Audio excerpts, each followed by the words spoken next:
Marcus Thompson had always dreamed of becoming a Navy SEAL. Growing up in a small town in Ohio, he spent countless hours watching documentaries about elite military units and reading stories of heroic soldiers who pushed beyond human limits. At 19, with determination burning in his chest, he enlisted in the Navy and volunteered for the grueling Basic Underwater Demolition/SEAL training program known as BUD/S. The reality of BUD/S hit Marcus like a freight train. From the moment he arrived at Naval Amphibious Base Coronado in California, everything he thought he knew about physical and mental toughness crumbled. The instructors seemed to possess an almost supernatural ability to find weakness in every recruit, and Marcus quickly discovered he had plenty of weaknesses to exploit. Week after week, the training intensified.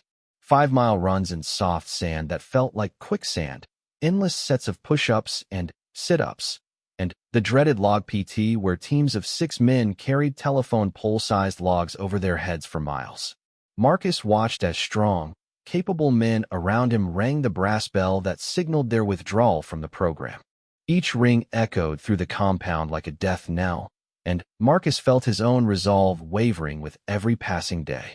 The ocean training proved to be Marcus's greatest nemesis.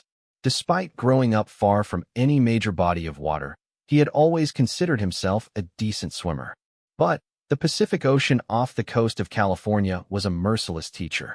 The water temperature hovered around 60 degrees, cold enough to numb limbs, and cloud thinking within minutes. During surf passage exercises, Marcus and his boat crew would paddle their inflatable boats through towering waves that seemed designed to destroy both equipment and spirit. On one particularly brutal Tuesday morning, Marcus found himself struggling more than usual. The night before had been another sleepless ordeal of fire watch duty, equipment maintenance, and studying for written exams. His body felt like it was running on empty, and his mind struggled to maintain the razor-sharp focus that BUD/S demanded. As his team attempted to navigate their boat through a set of massive waves, Marcus's paddle work became sloppy and uncoordinated. Thompson, Instructor Chief Petty Officer Rodriguez's voice cut through the sound of crashing waves like a blade. "What the hell do you think you're doing out there? My grandmother could paddle better than that. And she's been dead for 10 years. The humiliation stung worse than the salt water in Marcus's eyes. His boat crew struggled to maintain their rhythm as other teams surged past them, their synchronized paddle strokes cutting through the water with machine-like precision. Marcus felt the familiar weight of failure settling on his shoulders, the same feeling that had haunted him through high school when he struggled with mathematics or when he failed to make the varsity football team his junior year. By the time they reached the beach, Marcus was shivering uncontrollably and fighting back tears of frustration. The instructors lined up all the boat crews for the inevitable punishment that followed poor performance. "Hit the surf," came the command that every BUD/S student had learned to dread. This meant running into the ocean fully clothed, getting completely soaked, then rolling in the sand until every inch of their bodies was covered in grit that would chafe and irritate for hours. As Marcus lay in the sand, allowing the tiny grains to work their way into every crevice of his uniform, he began to seriously question whether he belonged in this program. Around him, other students endured the same punishment with grim determination, but Marcus felt something different. He felt defeated. The voice in his head that had once whispered encouragement now spoke only of inadequacy and failure. The remainder of that day passed in a blur of additional training evolutions that Marcus struggled through with diminishing enthusiasm. During the evening meal, he sat alone at the end of a long table, mechanically eating the high-calorie food that was supposed to fuel his body for the next day's challenges. Other students chatted quietly about techniques and strategies, but Marcus found himself mentally rehearsing what he might say when he rang the bell tomorrow morning. That night, as he lay in his narrow bunk listening to the sound of exhausted classmates breathing around him, Marcus made a decision that surprised him with its clarity. He would give himself one more day. If tomorrow went as poorly as today had, he would ring the bell and accept that he simply wasn't cut out for this level of elite training. The decision brought him an unexpected sense of peace, and for the first time in weeks, he fell into a deep, dreamless sleep. The next morning arrived with the usual harsh fluorescent lights and shouting instructors at 0430 hours. Marcus went through the motions of preparing for another day of training with the mechanical efficiency he had developed over the past several weeks. Shower, shave, dress in clean uniform, make his bunk to the exacting standards required, and report for morning physical training. But something was different about his mindset. The desperate anxiety that had plagued him for weeks was replaced by a strange calm that came from knowing his struggle might end soon. Morning PT consisted of the usual punishment: hundreds of push-ups, sit-ups, flutter kicks, and other exercises designed to push the human body beyond its perceived limitations. Marcus performed each exercise with careful attention to form and counting, but he felt disconnected from the physical discomfort. His arms burned during extended push-up sessions. His abdominal muscles screamed during flutter kicks, but these sensations felt distant and manageable when filtered through his newfound acceptance of potential failure. After PT and breakfast, the class moved to the pool for underwater swimming exercises. This particular evolution required students to swim multiple lengths of the 50-meter pool underwater, surfacing only when they had completed the required distance. It was a test of breath control, mental discipline, and the ability to remain calm when the body screamed for oxygen. Marcus had always struggled with these underwater swims. His technique was adequate, but his anxiety about running out of air often caused him to surface prematurely, earning him extra punishment laps and harsh criticism from instructors. Today, however, as he stood at the edge of the pool preparing for his first underwater length, that familiar anxiety was notably absent. He took his preparatory breaths, hyperventilating slightly to saturate his blood with oxygen, then dove cleanly into the chlorinated water. The underwater world was peaceful and quiet, a stark contrast to the constant noise and chaos of BUD/S training above the surface. Marcus settled into a steady freestyle stroke, counting his movements and monitoring his body's signals without the usual panic that accompanied his growing need for air. Halfway through the 50-meter length, his lungs began to burn with the familiar sensation of oxygen depletion. In the past, this feeling would have triggered an immediate desire to surface, but today Marcus simply acknowledged the discomfort and continued swimming. His stroke remained steady and efficient as he covered the remaining distance, finally surfacing at the far end of the pool with a controlled exhale and immediate intake of fresh air. "Not bad, Thompson," Instructor Rodriguez called from the pool deck. "Do it again, same pace." The second length went even better. Marcus found himself settling into a rhythm that felt almost meditative. His body was performing the swimming movements with increasing efficiency, and his mind remained calm and focused despite the growing oxygen debt. When he surfaced after the second length, he felt something he hadn't experienced in weeks, a small spark of confidence. The day continued with various training evolutions, and Marcus noticed that his new mental state was affecting his performance across the board. During log PT, he found himself naturally synchronizing with his teammates' movements instead of fighting against the rhythm. During the afternoon run, his breathing remained controlled and his pace steady even when other students began to falter around him. But it was during the final training evolution of the day that everything changed completely. The class was preparing for a night navigation exercise that would take place in the ocean after dark. As the sun began to set over the Pacific, painting the sky in brilliant shades of orange and purple, the students gathered their equipment and received their mission briefing. The evening navigation exercise was designed to test the students' ability to work as a team in challenging conditions while maintaining precise timing and coordination.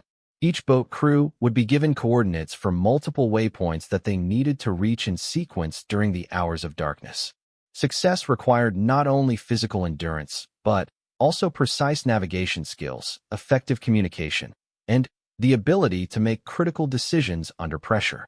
As the instructors explained the exercise parameters, Marcus felt the familiar knot of anxiety begin to form in his stomach, but it was different this time. Instead of the overwhelming dread that usually accompanied challenging evolutions, he felt a curious mixture of nervousness and anticipation. His decision to potentially ring the bell tomorrow had somehow freed him from the paralyzing fear of failure that had been his constant companion. Commander Sarah Mitchell stepped forward to address the assembled students. Marcus had seen her around the training facility but had never heard her speak directly to the class. She was a legend in the SEAL community, one of the first women to complete the rigorous training pipeline and earn her place among the elite Special Operations Forces. Her reputation for innovative thinking and unconventional leadership approaches was well known throughout the naval special warfare community. Tonight's exercise will test everything you've learned up to this point, Commander Mitchell began, her voice carrying easily across the group despite the sound of waves crashing nearby. But I want you to understand something that your regular instructors might not have emphasized enough. This isn't just about following orders and executing predetermined plans. Tonight, you're going to learn what it means to adapt, improvise, and lead when everything goes wrong. She paused, scanning the faces of the students with eyes that seemed to assess each individual's readiness. When her gaze briefly met Marcus's, he felt an unexpected jolt of energy, as if she could see something in him that he couldn't see in himself. Some of you have been struggling, Commander Mitchell continued. Some of you are probably thinking about ringing the bell. Some of you might even be planning to quit tomorrow morning. But before you make that decision, I want you to experience something tonight that might change your perspective entirely. Marcus felt as if she was speaking directly to him, which was both unsettling and strangely motivating. How could she know about his internal struggle when he had been careful to keep his doubts private? Your regular training has focused on individual performance and meeting predetermined standards, the commander explained. But real special operations work is about problem-solving under pressure. Tonight, instead of simply following a navigation route, each boat crew will face a series of unexpected challenges that will require creative thinking and adaptive leadership. The boat crews were assigned their initial waypoints and given basic mission parameters, but Commander Mitchell made it clear that the exercise would evolve as the night progressed. Expect the unexpected, she warned. And remember that the most important quality of a special operator isn't physical strength or perfect technique. It's the ability to think clearly and act decisively when faced with situations that don't match your training scenarios. As the students prepared their equipment and reviewed navigation charts, Marcus found himself assigned to a boat crew that included some of the strongest performers in the class. Jake Morrison was a former college wrestler who seemed to excel at every physical challenge. David Chun had previously served as an enlisted sailor and brought valuable experience to navigation and seamanship. Tom Rodriguez was a natural leader who had already been selected as class leader multiple times. Under normal circumstances, Marcus would have felt intimidated and inadequate in such company. Tonight, however, he approached the team preparation with a clear mind and steady focus. His teammates briefly reviewed their individual roles and responsibilities, with Marcus assigned to handle compass navigation and time-distance calculations during the paddle segments of the exercise. As darkness fell over the ocean, the boat crews launched their inflatable boats through the surf zone and began paddling toward their first designated waypoint. The initial portion of the exercise proceeded according to plan, with Marcus's crew making good time across the relatively calm water. Marcus found his navigation calculations coming easily and accurately, and his paddle technique felt stronger and more coordinated than it had in previous night exercises. 30 minutes into the exercise, however, Commander Mitchell's promise of unexpected challenges materialized in dramatic fashion. A powerful spotlight suddenly illuminated Marcus's boat from the direction of their intended waypoint, and a voice boomed across the water through a megaphone. Boat Crew 4, you have just entered hostile territory. Your primary navigation route has been compromised.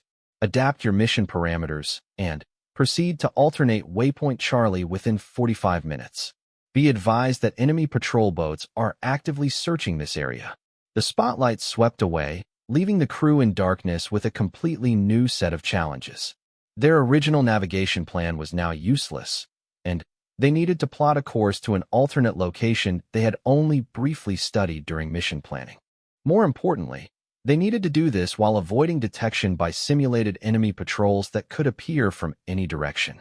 Marcus felt his teammates' immediate tension as they realized their carefully planned approach was no longer viable. In the darkness, he could hear Jake muttering frustrated curses under his breath, while David began frantically shuffling through waterproof charts trying to locate the alternate waypoint. Tom, as the designated crew leader, was attempting to maintain control of the situation, but Marcus could detect uncertainty in his voice. "Okay, guys, we need to figure this out fast," Tom whispered urgently. "Chun, can you find waypoint Charlie on the charts? Morrison, start scanning for those patrol boats. Thompson, I need you to." "Wait," Marcus interrupted, surprising himself with the firmness in his voice. "Before we start rushing around, let's think about this systematically." His teammates turned toward him in the darkness, and Marcus realized that this was the first time during BUD/S training that he had taken initiative in a leadership situation. Instead of feeling nervous about the attention, he found his mind working with unusual clarity. The instructor said we entered hostile territory, which means we're probably close to where we need to be, Marcus continued, his voice steady and confident. Waypoint Charlie is probably nearby, not far away.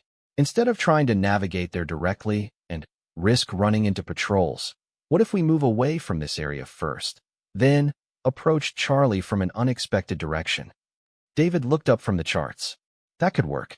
Charlie is only about 800 meters northwest of our original target. If we paddle due south for 10 minutes, then approach from the southwest, we'd avoid the most obvious patrol routes. But that's going to take us at least 20 minutes longer than a direct approach, Jake pointed out. We might not make the time limit. Marcus was quiet for a moment, processing the competing factors and considering alternatives. In the past, this kind of time pressure and conflicting information would have paralyzed him with indecision. Tonight, however, he found himself thinking with the same calm clarity he had experienced during the underwater swimming earlier that day. Time limits are important, but mission success is more important, he said finally. If we get spotted by a patrol boat, we fail the mission completely. If we arrive at Charlie 5 minutes late, but undetected, that's still a success. Let's take the safer route. Tom nodded slowly. Thompson's right. Chun, plot us a course due south for 10 minutes. Then, northwest to Charlie. Morrison, keep watching for patrol boats. Thompson, you're on timing and distance calculations. As the crew began executing Marcus's suggested approach, he felt a strange sensation that he had never experienced during BUD/S training. For the first time, he was contributing meaningfully to his team's success instead of simply trying to avoid being the weak link. His navigation calculations were precise and confident, his paddle technique was strong and efficient, and his tactical thinking was proving to be valuable to the group's problem-solving process. The indirect approach to Waypoint Charlie proved to be exactly the right decision. As they paddled south, they observed powerful searchlights sweeping the water in the area where they would have been if they had taken a direct route. The simulated enemy patrols were clearly concentrating their efforts on the most obvious approach corridors, just as Marcus had predicted. When they finally reached Waypoint Charlie, they discovered another surprise waiting for them. Instead of simply checking in and receiving their next set of coordinates, they found Commander Mitchell herself waiting in a small motorboat, barely visible in the darkness. "Boat Crew 4, she called softly as they approached. "Congratulations on successfully avoiding enemy detection. But your mission just became significantly more complicated." She explained that they were now tasked with a rescue operation. A simulated downed pilot was located on a small beach approximately 2 miles away, but the area was heavily patrolled and the extraction needed to be completed before dawn. More importantly, the rescue would require the boat crew to split up, with 2 men conducting the actual extraction while the other 2 maintained security and prepared for a rapid departure. "This is a leadership decision exercise," Commander Mitchell explained. "Your crew leader needs to assign roles based on each team member's strengths and capabilities. Choose wisely, because the success of this mission depends on putting the right people in the right positions." Marcus expected Tom to quickly assign him to one of the security positions, keeping the more experienced and capable team members for the challenging extraction mission. He was surprised when Tom turned to him with a thoughtful expression. "Thompson, I want you to take Morrison and handle the extraction," Tom said quietly. "Chun and I will provide security and boat handling." Marcus felt his heart rate spike with a mixture of excitement and anxiety. Are you sure? Morrison has more experience with this kind of thing. Morrison is strong and reliable. But you're the one who figured out the navigation problem earlier, Tom replied. You're thinking clearly tonight, and that's what we need for a complex mission like this. As the boat crew began moving toward the extraction point, Marcus found himself in the unfamiliar position of being responsible for the mission's most critical component. He reviewed the extraction procedures in his mind, considering the various things that could go wrong and how they might need to adapt their approach. Instead of feeling overwhelmed by the responsibility, he discovered that the challenge was sharpening his focus and enhancing his decision-making abilities. The extraction point was a narrow strip of beach surrounded by rocky outcroppings that provided both concealment and tactical challenges. As Marcus and Jake approached the shoreline in the inflatable boat, Marcus found himself automatically scanning the area for potential threats and escape routes. His mind was working with a precision and confidence that felt completely foreign to his usual training mindset. There, Jake whispered, pointing toward a dark shape huddled behind a large piece of driftwood. That's got to be our pilot. Marcus nodded, but something about the situation felt wrong to him. The figure was positioned exactly where they had been told to look, which seemed too convenient for a realistic training scenario. Commander Mitchell had emphasized the importance of expecting the unexpected, and Marcus suspected that this extraction wouldn't be as straightforward as it appeared. Wait, Marcus said softly, placing a restraining hand on Jake's arm as he prepared to jump out of the boat. Let's observe for a few minutes before we commit to the approach. Jake looked at him with surprise.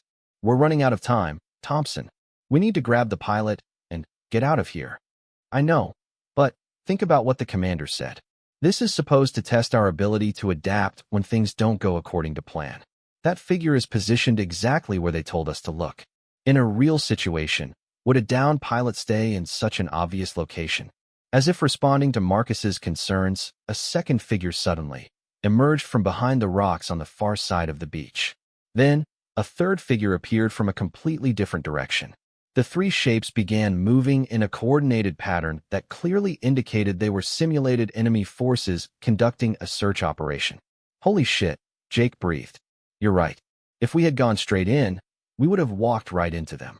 Marcus studied the tactical situation, his mind working through the various options available to them. The simulated pilot was clearly somewhere in the area, but locating and extracting him would require significantly more sophisticated planning than a simple beach approach. The pilot has to be hidden somewhere that's close enough for us to reach, but far enough from those searchers that he won't be discovered, Marcus reasoned aloud. Look at the pattern they're following. They're staying close to the waterline and checking the obvious hiding spots. If I were a downed pilot, I'd move inland and find concealment in the rocks or vegetation. Jake peered toward the shoreline, trying to make out details in the darkness. So how do we find him without getting caught by the search teams? Marcus was quiet for several minutes, studying the terrain and watching the movement patterns of the simulated enemy forces. Gradually, a plan began to form in his mind. It was more complex and risky than anything he had attempted during his time in BUD/S, but it felt achievable with careful execution and good timing. We're going to land on the far side of those rocks, Marcus explained, pointing toward a section of shoreline that appeared to be outside the search pattern. Then, we'll move inland and work our way back toward the extraction point from an unexpected direction. The pilot should be hiding somewhere between the beach and the high ground. That's going to take a lot longer than a direct approach, Jake pointed out. What if we run out of time? If we get caught by the search teams, time won't matter, Marcus replied. Better to be late and successful than on time and captured. As they began implementing Marcus's plan, paddling quietly toward the alternate landing site, Marcus felt a profound shift in his understanding of what BUD/S training was really about. For weeks, he had focused on meeting predetermined standards and avoiding individual failure.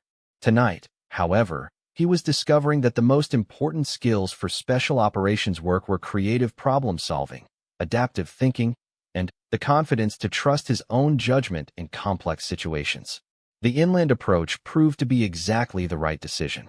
After landing quietly and Moving carefully through the rocky terrain, Marcus and Jake discovered the simulated pilot hidden in a small cave approximately 200 meters from the beach.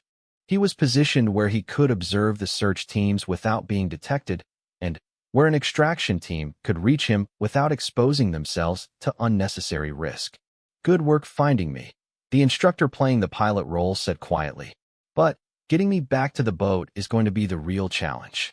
Those search teams have been getting more aggressive, and they've started using night vision equipment." Marcus studied the route back to their landing site, considering the timing and movement patterns they would need to avoid detection. The direct path would take them dangerously close to at least 2 search positions, but a longer route through the higher ground would minimize their exposure while still allowing them to reach the boat within their time limit. "We're going to move in stages," Marcus explained to Jake and the simulated pilot.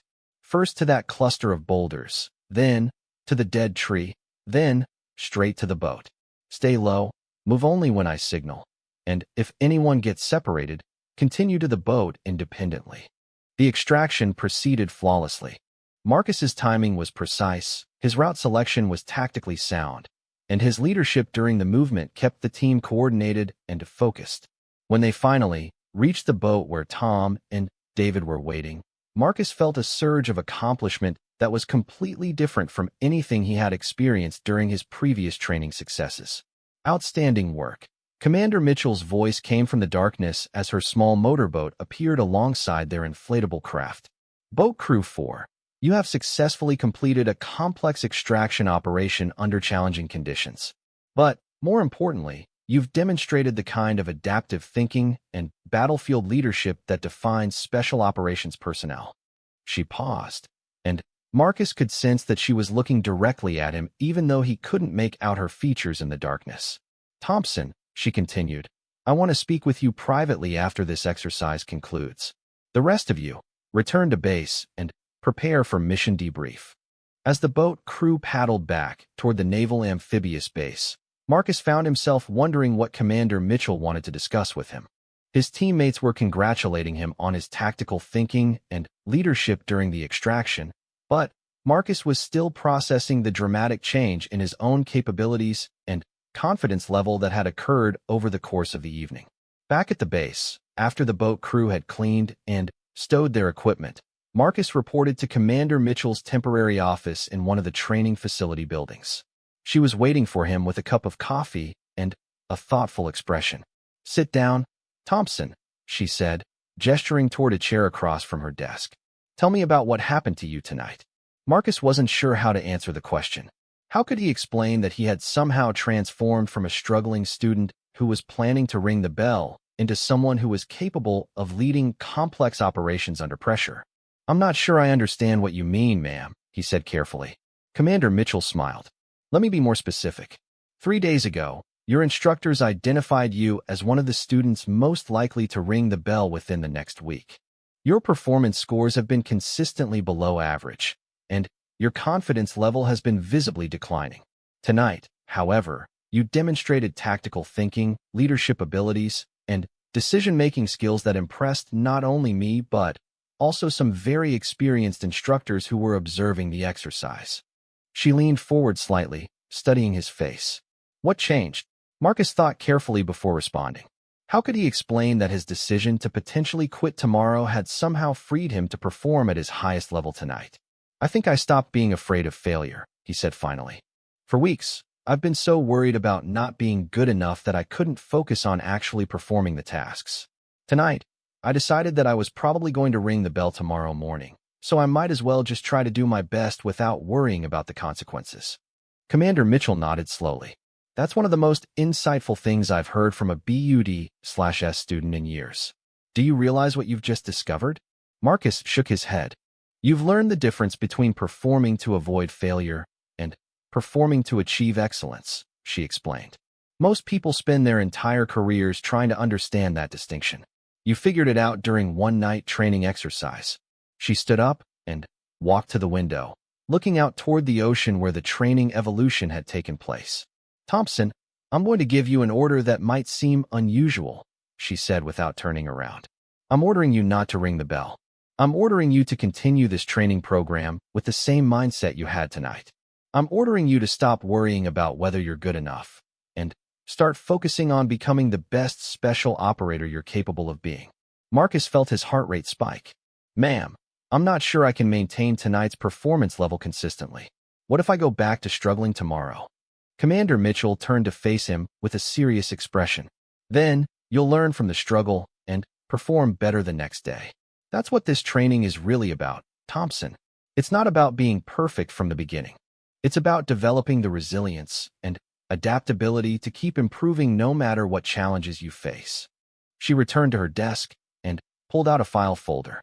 I'm making some notes in your training record about tonight's performance.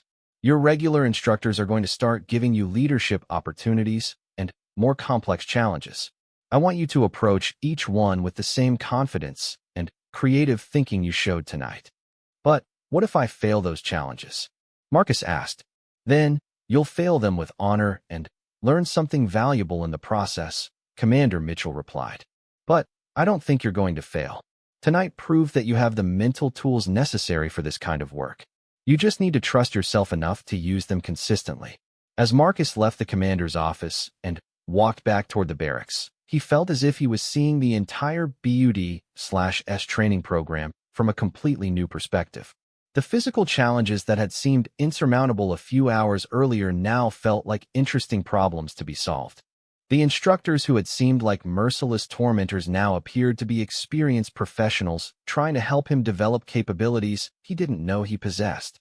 Most importantly, he realized that Commander Mitchell's order had given him something more valuable than permission to continue training. She had given him a new understanding of what it meant to pursue excellence instead of simply trying to avoid failure. That distinction would prove to be the foundation for everything he accomplished during the remaining weeks of BUD/S and throughout his subsequent career in the Navy SEALs. Years later, as a senior enlisted SEAL leading his own teams in combat operations around the world, Marcus would often reflect on that night training exercise and Commander Mitchell's transformative order. He came to understand that the most important moment of his military career wasn't his graduation from BUD/S, his first combat deployment, or any of his subsequent achievements. It was the moment when he learned to stop being afraid of failure and start pursuing excellence with confidence and creativity.